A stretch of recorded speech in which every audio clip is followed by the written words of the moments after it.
En cuanto al trato a los trabajadores por parte de la directiva, tal vez se le escapó algo ahí a Pedro que quiero complementar, es de que nosotros tenemos información que son verídicas. El hombre que habla es Luis López Peralta. En el momento en que se grabó este video, Luis era concejal de Barrancas, un municipio de La Guajira, y se estaba quejando del trato a la comunidad guayú en el departamento. Bueno, otro puntico que yo tengo aquí es el tratamiento que le dan ustedes a nuestros indígenas que están asentados en la zona, de que se están tratando de una forma inhumana y de que no se está haciendo por esos señores nada. A comienzos de 1997, Luis López aspiraba a ser el próximo alcalde de su pueblo, un cargo que ocupaba en ese momento Juan Francisco Kiko Gómez. Kiko Gómez y Luis habían sido por muchos años compañeros de parranda y aliados políticos. Los dos eran del Partido Liberal y en las elecciones municipales anteriores habían hecho campaña en llave, uno para la alcaldía y el otro para el consejo. Sin embargo, con el tiempo se habían distanciado. Él comenzó a distanciarse porque se dio cuenta de que había contratos que él había adjudicado de manera fraudulenta. Ella es Diana López Zuleta, hija de Luis. Diana cuenta que su papá comenzó a denunciar en el consejo algunas movidas corruptas del alcalde. Entonces él comenzó a criticar al alcalde, habló incluso en una de las emisoras del pueblo. Luis apoyó al cargo de contralor municipal a un aspirante distinto al que respaldaba a Kiko Gómez, y este consideró ese acto una traición. Pero lo que desencadenó finalmente la muerte fue el hecho de que quemaron la oficina jurídica de la alcaldía. Es decir, Kiko Gómez la mandó a incendiar. Según Diana, con el incendio el alcalde quería desaparecer documentos que lo incriminaban en malversación de fondos y enriquecimiento ilícito. Y mi papá se dio cuenta y comenzó a decir que habían incendiado la oficina jurídica para quemar los documentos y los contratos que él necesitaba para denunciarlo a él. Entonces lo mandaron a asesinar. El 22 de febrero de 1997, 3 días antes de su cumpleaños número 39, Luis López Peralta fue asesinado en su oficina en Barrancas, delante de su pareja y 2 de sus hijas. Con esa muerte, Kiko Gómez se deshizo de un rival incómodo, y por muchos años este y otros de sus crímenes siguieron en la impunidad. Su poder en La Guajira llegó a tal punto que en el 2011 fue elegido gobernador del departamento. Sin embargo, en el 2013 la Fiscalía en Bogotá ordenó su captura y 4 años más tarde la Corte Suprema de Justicia lo condenó a 55 años de cárcel por varios homicidios, entre ellos el del concejal Luis López. Diana López, que en ese momento se había graduado como periodista, asistió a todas las audiencias del juicio por el asesinato de su papá. Se sentaba en las bancas del público, prendía su grabadora y tomaba apuntes. Más adelante leyó las más de 7.000 páginas del expediente judicial contra Kiko Gómez y también hizo más de 90 entrevistas. Con base en esa información y con sus recuerdos familiares, Diana escribió Lo que no borró el desierto, un libro publicado por la editorial Planeta que ya va en su 3ª edición y ha tenido un gran éxito en ventas. La historia ha conectado con tanta gente, no porque me sucedió a mí, sino por la manera en cómo está narrada, que va más allá del tema de un político de La Guajira que asesinó a un montón de gente. Habla de la relación entre un padre y su hija, del dolor, de la pérdida, y todos estos son elementos universales. Bienvenidos al Topo, un podcast de entrevistas en el que exploramos lados desconocidos de personas con formas de vivir y pensar fascinantes.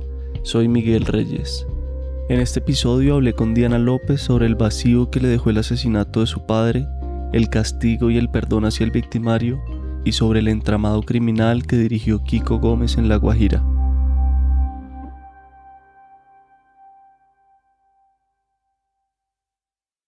Diana López Zuleta tenía 10 años cuando asesinaron a su papá. Aunque no vivía con él, Diana lo recuerda como un papá consentidor y muy presente. Yo siempre lo recuerdo con mucho cariño, como un padre muy amoroso, que llegaba a mi casa, que me abrazaba, que me decía siempre lo que sentía, que me quería mucho, siempre llegaba con regalos, siempre estaba muy pendiente de cómo me iba en el colegio, me felicitaba, me alentaba. Si hacía algo bien, como por ejemplo tocar guitarra, entonces él me aplaudía por eso. Era como una relación de padre e hija muy bonita, aunque no vivíamos juntos. Y bueno, pues tenías 10 años cuando lo mataron y él 39. Y ahora, pues digo, en retrospectiva, ya más de 20 años después, ¿cómo ves que eso te marcó la vida? Fue definitivamente como un nuevo comienzo. Un poco dices también en el libro que te impulsó a estudiar periodismo y a dedicarte a investigar su crimen. ¿Hasta dónde como que te marcó? ¿Sí? ¿Qué secuelas dejaron que aún te definen o forman parte esencial de ti? Pues yo creo que me marcó totalmente, no solamente en la escogencia de la profesión, sino en todos los aspectos, en el hecho de que tuviera una sensibilidad muy cultivada a través del dolor, en el hecho de escoger inclusive hasta mis parejas, porque de alguna manera siempre había buscado o he estado buscando como inconscientemente ese reemplazo de la figura paterna que obviamente nunca la voy a encontrar, pero marcó absolutamente todos los aspectos. Y bueno, estudié periodismo impulsada por eso, por saber qué había pasado, más que por hacer justicia, era conocer la verdad. La muerte de mi padre marcó el fin de mi infancia y el comienzo fragmentado de una adolescencia llena de profundos miedos. Acabó con muchas cosas, sus ojos negros y relampagueantes al verme, sus visitas inesperadas, sus cálidos abrazos, la espera del regalo navideño, las clases de guitarra, ¿para quién la serenata? Sucumbo entonces a la misma melancolía y soledad que siempre han sido parte de mi vida, porque así haya crecido al lado del amor de mi madre, mi papá representaba la fuerza, la valentía, la esperanza. Todavía lo lloro como si no hubieran pasado los años. Nada ha mitigado el dolor ni reconfortado mi espíritu, ni los versículos bíblicos, ni los sermones, ni las terapias, ni las pastillas antidepresivas, ni la homeopatía, ni el alcohol, ni los novios que un día esperé que llenaran el vacío. Ni dormir, ni el llanto, ni el tiempo, ni la condena judicial, ni escribir este libro.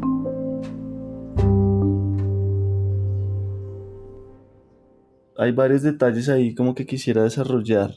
Lo de tus novios que me dijiste ahorita que buscabas en los hombres de alguna manera llenar ese vacío de tu papá, ¿cómo ha sido? Sí, ¿qué ha pasado en ese terreno? Pues me involucré en relaciones que de alguna manera me hacían daño, busqué la figura paterna y cuando digo que la busqué, me refiero a que siempre buscaba hombres bastante mayores, relaciones donde me llevaban 20, 25 años y siempre, no sé, de alguna manera terminaba lastimada porque estaba buscando lo que no se debe buscar en una relación, porque una relación debe no complementar al otro, no estoy como tan de acuerdo como que uno encuentre a alguien para complementarse, pero sí para que el otro le aporte a uno.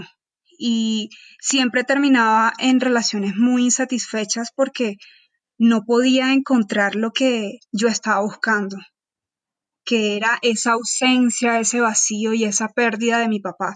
Eso no se llena con absolutamente nada. Y en cuanto al perdón, que es también algo que mencionas ahí, ¿cómo has trabajado el perdón y en qué etapa estás ahora? Y en ese fragmento que leíste dices que no has podido perdonar, ¿es efectivamente así o si has perdonado de alguna manera? No, yo creo que no he perdonado y todavía no estoy lista para perdonar y creo que tengo que trabajar el tema mucho más a fondo. Trabajarlo internamente porque, según me explicaba Ingrid Betancourt, a quien las FARC no le ha pedido perdón a ella, pero ella sí logró perdonar. Ella me decía que el perdón venía de adentro y era como algo más espiritual, es decir, que uno no perdona porque alguien le pida perdón, sino porque uno ve a la otra persona un poco con compasión, le empieza a ver como un humano y como ese humano que cometió un error y yo todavía no estoy lista para eso. Es decir, yo siempre he pensado que no me van a ver en una escena de abrazo o de darme la mano con el victimario cuando él nunca ha reconocido lo que hizo. Claro. ¿Y cuál es como tu relación o tu emoción hacia el victimario? ¿Qué sientes y qué nos quieres contar de él para los que no sepan nada de Kiko Gómez ni hayan leído el libro? Kiko Gómez está preso en La Picota, en Bogotá, y bueno, él está con muchas comodidades en la cárcel. De hecho, hace poco me enviaron un video de él donde está celebrando el cumpleaños. Él cumplió en agosto y está como si estuviera en un apartamento. Es decir, hay incluso decoración de cumpleaños. Y hay trago y hay torta y bueno, está allí como si estuviera en su casa de alguna manera. Tiene teléfono, tiene visitas permitidas todo el tiempo. Entonces, pues a veces eso me da un poco de rabia, pero digamos que yo hacia él no siento odio o algún sentimiento, digamos, negativo de quererlo matar o de... No, yo nunca sentí eso. Cuando estaba en el juicio, sí sentí como mucha rabia porque el tipo a veces se reía delante de mí, o sea, me miraba y se reía. Y recuerdo mucho esa expresión en uno de los testimonios, uno de los testigos que llevaron al juicio, que era un familiar de mi papá, y el tipo cambió completamente su testimonio y este tipo estaba muerto de la risa así en mi cara. Yo tenía una rabia, yo decía, ¿cómo se atreve a hacer eso? Entonces, sí, ahí sentí como, no, lo odio, pero no, o sea, yo siento, en general, yo no siento odio por él. Kiko Gómez no solo se le ha reído en la cara a Diana. Recientemente la FLIP, la Fundación para la Libertad de Prensa, reveló que en una finca del exgobernador se habría llevado a cabo una reunión para planear el asesinato de varios periodistas que han investigado y denunciado crímenes de Kiko Gómez, entre ellos Diana. Y cuéntanos un poquito más acerca de él, hasta dónde llega su poder, cómo llegó a ser tan poderoso. Bueno, él comienza a finales de los 80, se mete en el negocio de la marimba, de la marihuana, y incluso termina preso a principios de los 90 por transportar 8 gramos de cocaína, creo que eran. Duró solamente como 3 meses preso, sale, regresa al pueblo y es primero concejal, después es alcalde y él ya ahí pues no tenía ese ejército de sicarios que tenía después, pero ya ahí tenía poder, es decir, tenía control sobre el pueblo. En el año en que matan a mi papá, él lleva los paramilitares a La Guajira y crea pues un ejército de paramilitares que incluso vive en su casa, otra parte vive en su finca y después vuelve a ser alcalde y siempre él ponía un sucesor. Durante unos 20 años él siempre era quien gobernó el municipio de Barrancas, La Guajira. Y en el 2011 ganó la gobernación de La Guajira. Inclusive siendo gobernador manda asesinar. Es impresionante y siendo gobernador él cae preso. Lo capturan porque la fiscalía en Bogotá comienza a investigar todas sus fechorías. Y si más como de su perfil psicológico, ¿tienes alguna pista de qué le pasa? Bueno, de hecho, para el libro yo consulté a un psiquiatra y le mostré videos, le mostré entrevistas. Obviamente él no lo valoró directamente, pero él decía que todo apuntaba a que él era psicópata, es decir, que actuaba, digamos, movido por sus intereses y sus intereses estaban por encima del de los demás. Por ejemplo, él tenía un hábito siniestro y era que él iba a los velorios de las víctimas que mandaba asesinar. En el entierro de mi papá cargó el ataúd le hizo un homenaje en el recinto del Consejo Municipal. Palabra del señor alcalde municipal Juan Francisco Gómez Echar. De hecho, existe un video del homenaje al papá de Diana. Kiko Gómez está en la mesa principal. Bajo el peso de una honda emoción me dirijo a ustedes, interpretando el querer y la voluntad de nuestro compañero de luchas, Luis López Peralta. El discurso que dio ese día tiene frases emotivas que revelan cierta cultura de orador. El que bajo su pecho escondía un ardiente corazón, lacerado por tanta injusticia y bajo un silencio clamoroso que pedía diario paz, trabajo y piedad por la gente de este pueblo. Pero en realidad la intervención de Kiko Gómez no fue más que un mosaico de frases plagiadas a Jorge Eliezer Gaitán. Diana lo descubrió años después. ¿Qué puede hacer que alguien tenga tanta sangre fría?, se pregunta Diana en Lo que no borró el desierto. Inclusive hubo varias masacres en Barrancas de campesinos y de gente inocente que nada tuvo que ver con el conflicto, y él se presentaba al velorio. Gente que era pobre les daba para el café del novenario, llevaba por ejemplo chivo, que eso es como una tradición, porque en La Guajira los velorios son como una fiesta, es decir, la gente gasta tanto como en una fiesta, hay comida, hay bebida todo el tiempo, se vela al muerto, y eso implica unos gastos, y él proporcionaba esos gastos y se presentaba a los velorios como si nada hubiera pasado. Y eso solamente lo puede hacer una persona con un grado de cinismo impresionante como el de él. La historia será la encargada de cantar tu marcha. Sobre tu melena ensangrentada revolotearon las águilas como temerosas de dejar tu cabeza colosal.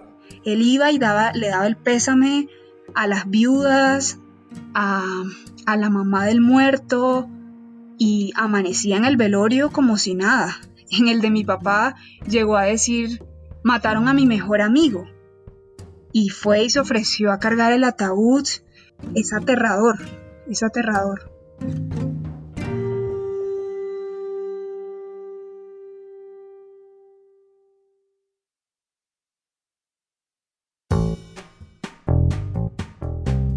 El Topo está a punto de cumplir su primer año. Ha sido una gran aventura. He conocido y dado a conocer a personas increíbles. Nos hemos hecho amigos, confidentes y hemos abierto mentes y corazones de miles de oyentes. El reto ahora está en mantener este proyecto. Para eso, realmente necesitamos el apoyo de cada uno de ustedes. Queremos mantener la independencia y seguir compartiendo este contenido de forma gratuita y construir un vínculo con quienes nos escuchan. Por eso, a partir del próximo episodio les contaremos de una campaña que tenemos para hacer este proyecto sostenible. Por lo pronto, los invitamos a hacerse amigos de la no ficción, uniéndose a nuestra comunidad en Patreon. Solo entren a lanoficcion.com y vayan a haz tu donación. Cada aporte, no importa el valor, es inmenso para nosotros. Gracias.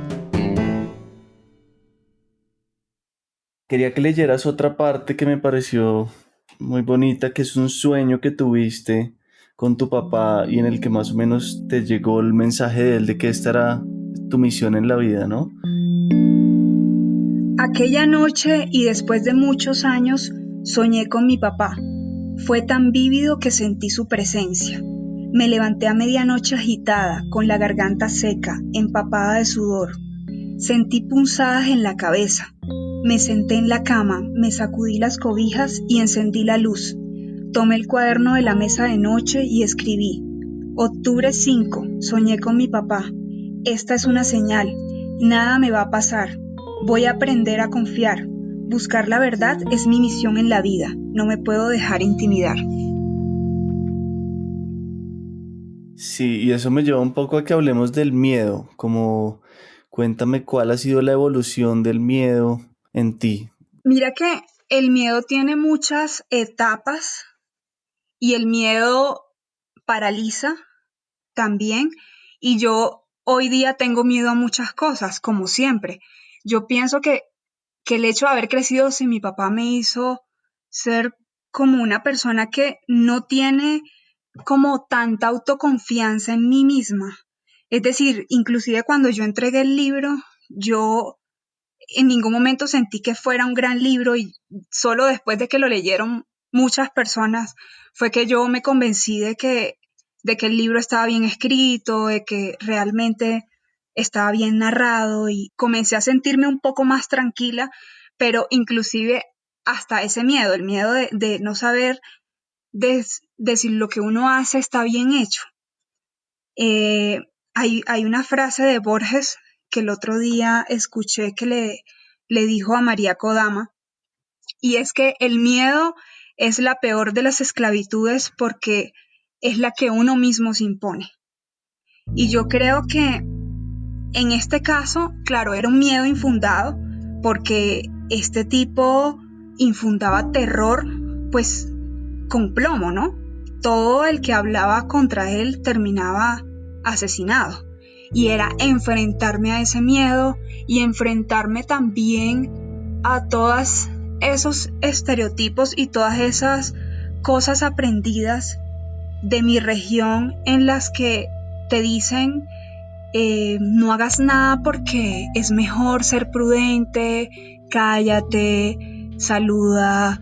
Es decir, uno terminaba saludando a la gente que eran del lado de los victimarios y que lo veía como normal. En mi tierra se ve muchísimo eso. Entonces, claro, con Kiko Gómez eso no pasó, porque yo no tuve ninguna relación con él, pero en el pueblo todo el mundo le hacía lisonjas por quedar bien con él, pero también era como un mecanismo de protección. Y en mi caso, cuando comenzó todo esto, que yo supe que ya cursaba una investigación de él en Bogotá, yo sentía muchísimo miedo y yo me tuve que enfrentar a él y tomar una posición, porque yo sabía desde el principio que mi familia no me iba a apoyar y que no estaba de acuerdo con que yo me constituyera parte del proceso, ni con que yo declarara, ni que estuviera en nada de esto, porque sabían que era también para protegerme, ¿no?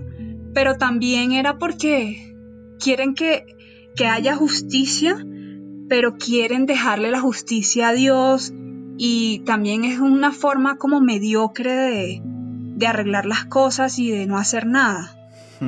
¿Cuál sería como el escenario ideal para ti? ¿Qué estás esperando que pase ya una vez con este libro publicado, con el preso? ¿Qué más como que tienes en tu agenda o en tus metas, en tus propósitos?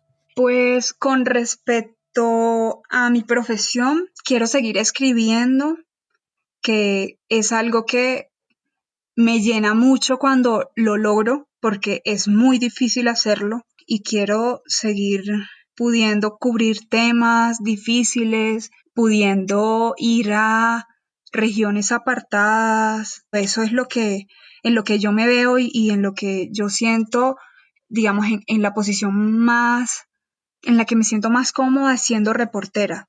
Y estás en un momento ahora como no fácil en términos de seguridad, ¿no? Tienes escoltas, protección a los 33 años. Cuéntame un poco cómo te has sentido así y qué te hace sentir segura, y si tienes miedo a una muerte violenta o has pensado en eso. En el libro también dices que has soñado que vas en un taxi y te matan, ¿no? Sí, de hecho eso es un sueño recurrente que tengo, que voy en el carro y se me para una moto al lado y comienzan a disparar y yo me tiro al piso del carro. Siempre sueño eso.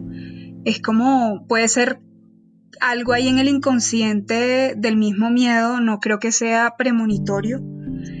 Y bueno, desde la condena, desde hace más de 3 años, yo tengo esquema de protección. Y ha habido épocas en que yo uso el chaleco antibalas. Por ejemplo, esta es una época en la que yo estoy usando el chaleco antibalas porque siento que estar en un carro blindado no es seguro, porque hay armas que traspasan los blindajes de esos carros. Entonces es como también una manera de protegerme. Y yo soy muy desconfiada. Yo siempre estoy muy atenta, no paranoica, pero desconfío inclusive de las personas que me cuidan, porque siempre se han visto casos de traición y este tipo de cosas. Entonces eso me hace que yo esté siempre muy alerta. Y Cuéntame un poquito como sobre tus aspiraciones también, como de familiares y eso. ¿Vives con alguien ahora? ¿Aspiras a tener pareja, hijos? ¿Cómo te sientes en ese sentido? Bueno, no vivo con nadie, estoy sola y a veces pienso que sí y a veces que no. Es decir, desde muy niña decía, no, yo no quiero ser madre porque el rol de la mujer que yo vi en mi tierra era el de la que atiende al marido y cuida a los hijos y yo en eso no me veía ni me veo. Pero a veces siento que sí hace falta, que sería chévere poder compartir con alguien y poder tener como una vida en pareja, tener un hijo, no sé, es que uno no sabe. Yo igual no tengo ni idea. ¿Y qué te hace sentir segura ahora? Como ahorita volviendo a lo de los escoltas y la inseguridad y los sueños y tal, como qué momentos o qué cosas te dan tranquilidad y seguridad. Pues yo creo que cuando estoy encerrada, porque encerrada me siento un poco más segura, no sé. Es decir, la pandemia también ha servido un poco para eso, ¿no? Para que uno no salga y de alguna manera eso le da un poco más de seguridad en ese sentido, porque yo estaba como súper tranquila cuando salió el libro. Mucha gente se me acercó, inclusive del pueblo, y me comenzó a decir, oye, cuídate ahora que salió el libro, mira que esta gente no le importa ejercer venganza y ahora menos que tiene esas dos condenas, cuídate mucho, no sé qué, y yo súper relajada. Pero ya después empezó a llegar información concreta de reuniones, de planes para matarme, inclusive de alguien muy cerca de esa organización delincuencial y ahí sí me asusté muchísimo. ¿Y cuál fue una escena difícil de escribir? ¿Cuál tienes como en la memoria que fue algo doloroso, que lloraste, que te salió con mucho esfuerzo en términos emocionales, pues? Yo creo que un capítulo o el capítulo en el que yo recuerdo haber llorado más fue el capítulo del entierro, principalmente porque hay video del entierro. Es decir, desde que el ataúd sale de la casa de mi abuela hasta que el ataúd está ya en el cementerio y le están dando paladas de tierra. Pero me dolió mucho, no por haber visto a todos los que aparecen en el video llorando, me dolió por ver al victimario ahí, muy orondo y muy tranquilo, homenajeándolo. Me dolieron las palabras del cura de Barrancas, porque él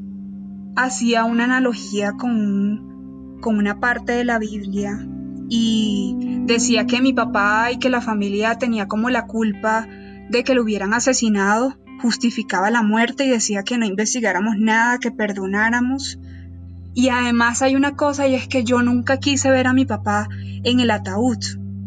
Yo tenía mucho miedo porque yo nunca había estado así como en un velorio y el primero es el de mi papá y muere asesinado y me habían dicho que la bala había sido en la cabeza, en la cara y comentaban de que había quedado distinto y que no se parecía y yo sentí mucho miedo de verlo y en el video del entierro lo vi por primera vez.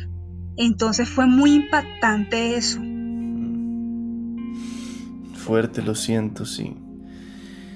Y volviendo como al momento presente, no sé si has pensado qué le dirías a Kiko Gómez si pudieras decirle algo o si algún día oye esto.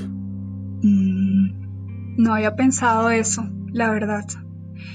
Lo que sí es que cuando estaba investigando lo del libro, sí pensé en buscarlo y pedirle una entrevista como una periodista cualquiera, pero comencé a pensar como, ¿para qué si él no me va a reconocer nada? Si él no va a ser capaz de decir, sí, yo lo hice y lo hice por esto, y para mí era importante poder hablar con él para que me dijera eso, pero él no lo va a hacer. No sé qué le diría si lo tuviera enfrente, no tengo ni idea. ¿Y cómo sería como tu estado emocional ideal? ¿Qué te imaginas? ¿Hacia dónde quieres apuntar? Pues como pasar la página y perdonarlo. Es decir, ¿qué te queda por hacer para sanar esas heridas que aún tienes? Pues es que yo no sé si finalmente el vacío se irá a ir completamente. No sé si exista ese estado en el que haya una cierta resignación por lo que pasó y verlo de una manera bonita y de enseñanza y aprendizaje. No he llegado a ese estado. Yo creo que cuando alguien muere de una forma violenta, existe como esa desazón de lo que pudo haber sido y no fue. Total, así es. Pues Diana, creo que eso es todo. Te agradezco muchísimo tu tiempo, te felicito por este libro. Qué bueno que esté saliendo esto a la luz, que esté sanando las heridas también. Mil y mil gracias. Muchísimas gracias. Diana López Zuleta es periodista y vive en Bogotá. Su libro Lo que no borró el desierto lo encuentran en las principales librerías de Colombia. El Topo es una producción de La No Ficción y es presentado y dirigido por mí. La edición es de Juan Serrano, la mezcla y el diseño de sonido son de Daniel Díaz, Álvaro Guerrero es el manager de audiencias y José Miguel Sierra es el practicante del equipo. Con el próximo episodio, El Topo estará cumpliendo su primer año al aire y les estamos preparando una sorpresa. Si quieres hacer parte de este proyecto y ayudar a que continúe y crezca, te invitamos a convertirte en amigo de La No Ficción. A partir de $2 recibirás beneficios especiales como descuentos en librerías, acceso a audios no publicados y a nuestros encuentros con oyentes. Solo entra a lanoficcion.com y haz clic en Haz tu donación. Te lo agradeceremos siempre. Este proyecto es posible gracias a las donaciones de nuestros oyentes. Algunos de ellos son Carmen Fonseca, Carolina Vidal, Luisa Sparriaghi, Valeria Mira, Vanessa Correa, Camilo Pineda, Cintia Bustos, Juliana Cardona, Camila Nieto y Jenny Giraldo.